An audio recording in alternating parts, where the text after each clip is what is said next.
उत्तर प्रदेश के कानपुर नगर से एक बेहद दर्दनाक अग्निकांड की खबर सामने आ रही है। इस अग्निकांड में 5 लोगों के जिंदा जलकर मौत होने की सूचना है। आपको बताते चले, कानपुर के चमनगंज थाना क्षेत्र अंतर्गत प्रेम नगर इलाके में एक 5 मंजिला बिल्डिंग में अचानक भीषण आग लग गई। आग लगने के कारण 5 लोगों के जिंदा जलकर दर्दनाक मौत हो गई है। मरने वालों में मां बाप और 3 बेटियां शामिल हैं। क्षेत्रीय लोगों के अनुसार बिल्डिंग की पहली और दूसरी मंजिल पर जूता चप्पल बनाने का अवैध कारखाना संचालित हो रहा था। चौथी और 5वीं मंजिल पर परिवार के लोग रह रहे थे। रविवार देर शाम करीब 8 बजे बिल्डिंग की पहली मंजिल पर अज्ञात कारणों से आग लग गई। जब तक आसपास और परिवार के लोग कुछ समझ पाते, तब तक पूरी बिल्डिंग में आग फैल चुकी थी। आग लगने के कारण घर में रखे हुए गैस सिलेंडरों में विस्फोट हो गए, जिससे क्षेत्र में दहशत फैल गई। क्षेत्रीय लोगों के द्वारा आग लगने की सूचना अग्निशमन विभाग को दी गई। आग लगने की सूचना मिलते ही मौके पर अग्निशमन विभाग की कई गाड़ियां पहुंच गई, मगर आग इतनी विकराल थी कि पहुंची हुई अग्निशमन विभाग की गाड़ियां नाकाफी साबित हुईं, जिसके बाद एक कर एक कुल 35 अग्निशमन विभाग की गाड़ियां मौके पर पहुंच गई थीं। देर रात 1:30 पर लखनऊ से एसडीआरएफ के जवान भी रेस्क्यू अभियान में शामिल होने के लिए मौके पर पहुंच चुके थे। बिल्डिंग के दोनों ओर 500 मीटर तक का क्षेत्र पूर्ण रूप से ब्लॉक कर दिया गया था। बिल्डिंग में लगी आग इतनी विकराल थी कि पुलिस के द्वारा आसपास की इमारतों को भी खाली कराया गया और विद्युत सप्लाई को काट दिया गया। फायर फाइटर्स ने तीसरी मंजिल पर फंसे 4 लोगों को रेस्क्यू कर बाहर निकाल लिया था। चौथी और 5वीं मंजिल पर फंसे माता पिता और 3 बेटियों को 8 घंटे की कड़ी मशक्कत के बाद भी नहीं बचाया जा सका।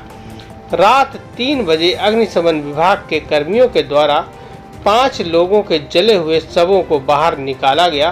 प्राप्त जानकारी के अनुसार यह 5 मंजिला इमारत मोहम्मद कासिम नाम के व्यक्ति की है, जिसके निचले तल पर अवैध रूप से जूता चप्पल का कारखाना संचालित हो रहा था।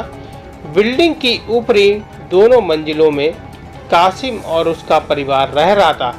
देर शाम 8 बजे बिल्डिंग में आग लगी। बिल्डिंग में आग लगने के कारण अभी भी स्पष्ट नहीं हो पाया है। पुलिस और दमकल कर्मियों ने तीसरी मंजिल पर फंसे लोगों को रेस्क्यू कर बाहर निकाल लिया था, लेकिन चौथी मंजिल पर फंसे मोहम्मद कासिम उम्र 45 वर्ष, उसकी पत्नी नाजमी सवा उम्र 42 वर्ष, बड़ी बेटी सारा उम्र 15 वर्ष, दूसरी बेटी सिमरा उम्र 12 वर्ष, सबसे छोटी बेटी इनाया उम्र 7 वर्ष को काफ़ी कड़ी मेहनत के बाद भी नहीं बचाया जा सका। घटना के समय पुलिस के द्वारा सुरक्षा की दृष्टि से बिल्डिंग के दोनों ओर 6 इमारतों में रहने वाले परिवारों को बाहर निकालकर सुरक्षित स्थान पर शिफ्ट कर दिया गया था। क्षेत्रीय लोगों के अनुसार बिल्डिंग में जब आग तीसरी मंजिल पर पहुंची तो 2 जोरदार तेज धमाके हुए। लोगों ने आशंका जताई कि आग में 3 गैस सिलेंडर फट गए हैं। क्षेत्रीय लोगों ने बताया आग पहले बेसमेंट में लगी, जिसके बाद महज 20 मिनट के अंदर ही आग इतनी तेजी से फैली कि पूरी बिल्डिंग को अपनी चपेट में ले लिया। क्षेत्रीय लोगों के अनुसार बगल की बिल्डिंग में भी एक अवैध रूप से जूता चप्पल का गोदाम संचालित हो रहा था, जो आग की चपेट में आ गया है। परिवार वालों के अनुसार आग लगने की सूचना मृतक दानिश के पिता अकील ने बेटे को फ़ोन पर दी। दानिश ने फ़ोन उठाकर हेलो बोला ही था कि उसका फ़ोन बंद हो गया।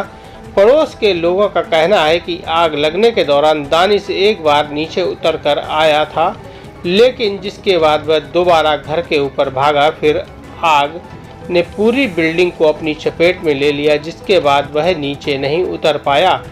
रात 8 बजे जैसे ही बिल्डिंग में आग लगी, पहले तो क्षेत्रीय लोगों ने आग बुझाने की पूरी भरसक कोशिश की। करीब 8:45 पर आग लगने की सूचना अग्निशमन विभाग को दी गई। करीब 15 मिनट बाद दमकल की 4 गाड़ियां मौके पर पहुंच गईं। आग चौथी मंजिल पर पहुंच चुकी थी, जिस कारण अग्निशमन विभाग की 6 गाड़ियां और मौके पर बुला ली गईं। आग पर पूर्ण रूप से काबू पाने के लिए कुल दमकल की 35 गाड़ियां लगीं और अभियान में करीब 8 घंटे का समय लगा। सुबह 4 बजे तक 70 से 75 फायर फाइटर्स आग बुझाने के कार्य में लगे रहे। हल्का हल्का धुआं अभी भी उठ रहा है, जिसको ठंडा करने का काम चल रहा है। अग्निशमन विभाग के अनुसार आग पर काबू पाने के लिए इसलिए और ज़्यादा दिक्कत का सामना करना पड़ रहा था, क्योंकि जूते के कारखाने में डेंड्राइट केमिकल रखा हुआ था, जो जूते के सोल में पेस्टिंग का काम करता है। इसमें पेट्रोल का भी मिश्रण होता है, जिस कारण आग बार बार भड़क रही थी। मौके पर प्रशासनिक अधिकारी मौजूद रहे, जिसमें ADM Rajesh Kumar, ADCP Rajesh Srivastava, CFO Deepak Sharma और महापौर प्रमला पांडे मौके पर पहुंच गए थे। इस घटना के संबंध में डीसीपी सेंट्रल के द्वारा अहम जानकारी दी गई। अभी तक 5 लोगों को यहाँ से निकाला गया है, निकाल के भेजा गया है और भेजने के बाद वहाँ पे चिकित्सक द्वारा उनका परीक्षण किया जाएगा। फिर आवश्यक जो कार्रवाई है, चिकित्सकीय कार्रवाई है, वो की जाएगी। किस कंडीशन में आपकी बॉडी है, क्या हालात? उनमें जीवन की संभावना बहुत कम है। 5 लोग जी 5 लोग। आपके क्या अभी इसको फिर से हम लोग सर्च कराएंगे, फिर से इसको सैनिटाइज कराएंगे, पूरा जो इसकी जो फायर है अंदर उसको फिर से एक्सटिंग्विश कराने की कोशिश करेंगे। अभी ये भी देखेंगे कि ऐसा तो नहीं कोई और भूला भटका व्यक्ति अंदर रह गया हो, शेष रह गया हो। अभी इसको हम दोबारा सर्च कराएंगे। सर कितने घंटे लगे आप जाने में, कितनी गाड़ी लगी, कितनी टीम लगी आपको? देखिए एसडीआरएफ भी आ गई थी, यहाँ फायर ब्रिगेड की गाड़ियाँ थी, करीब 1 दर्जन से ज़्यादा फायर ब्रिगेड की गाड़ियाँ थी। सीएफओ साहब थे, हमारे दोनों एससीपी थे, सारे इंस्पेक्टर साहबान थे, डीसीपी साहब भी थे, सारी फोर्स सारी यहाँ थी। ओवरनाइट काम चला है, उसके बाद क्या कहते हैं इस पर काबू पाया गया है।